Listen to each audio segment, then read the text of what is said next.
ঘটনা শুরু হয় লেফটেন্যান্ট শঙ্কর যখন তার অ্যাঙ্গার ইস্যুতে সাসপেন্ড হয়। কাউন্সেলিং কমিটি বসে। ফ্লাইং লাইসেন্স ফিরে পেতে হলে একজন কাউন্সিলরের সিগনেচার লাগবে। এদিকে সাইকোলজিস্ট মিসেস মুক্তি, তার নিজের অবস্থাও খুব খারাপ। কেন খারাপ এটা একটা টুইস্ট হিসেবে থাকুক, কিন্তু যখন মুক্তি শঙ্করের ফাইলটা দেখে তখন সে শঙ্করের সাথে দেখা করার জন্য ডেসপারেট হয়ে ওঠে। তো ফাইনালি ওদের দুজনে দেখা হয়ে যায়। সময় চলে যায় একেবারে 7 বছর আগে। শঙ্কর তখন কলেজের ভিপি, একজন বদমেজাজি, বদমাইশ, গুন্ডা, নর্দমার কিট টাইপ পোলা।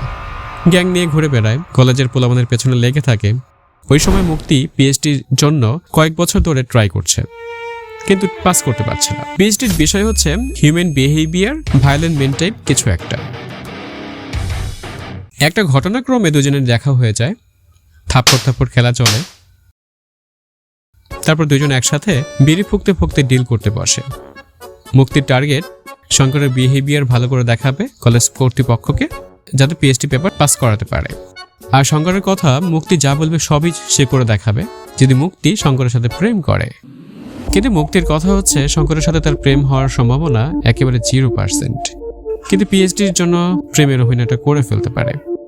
শঙ্কর মুক্তির চেহারার নেশায় পড়ে রিস্ক নিয়ে ফেলে, ওদের ডিল হয়ে যায়। এরপর কি হয় জানেন? সত্যি সত্যি শঙ্কর মুক্তিকে ভালোবেসে ফেলে। এই ভালোবাসা শঙ্করকে কোথায় নিয়ে যাবে এটাই হচ্ছে কাহিনী। কিন্তু মুক্তি কি শঙ্করকে ভালোবাসে, কখনো ভালোবেসেছে বা কখনো ভালোবাসবে? ইতিহাস বলে সাইকোলজি পড়ুয়া মেয়েরা একটু বেশি সাইকোলজি বুঝে, তাই তারা আসলে কি করতে চায় নিজেরাই হয়তো জানে না। তাই শুরু হয় বরবাদ হয়ে যাওয়ার গল্প। আসলে এই মুভির গল্পটা মূলত দুই ভালোবাসার মানুষের বরবাদ হয়ে যাওয়ার গল্পই। ছেলে নাকি মেয়ে এটা ফ্যাক্ট না, আসলে ভালোবাসা পাওয়ার জন্য মানুষ কতটা ডেসপারেট হয়ে উঠতে পারে সেই গল্পটাই উঠে এসেছে এই মুভিটা।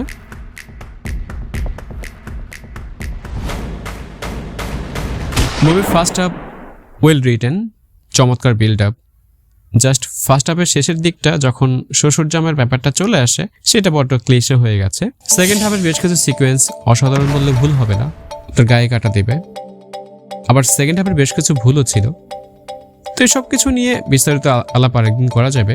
ওভারঅল এই মুভিটা রাঞ্জানার মুভির মতোই, তবে রাঞ্জানার সাথে এই মুভির সবচেয়ে বড় ডিফারেন্স হচ্ছে রাঞ্জানার গল্পটা সবসময় গ্রাউন্ডেড ছিল। তাই রাঞ্জানার গল্পে ভুল থাকলেও অডিয়েন্স কানেক্ট করতে পারছে।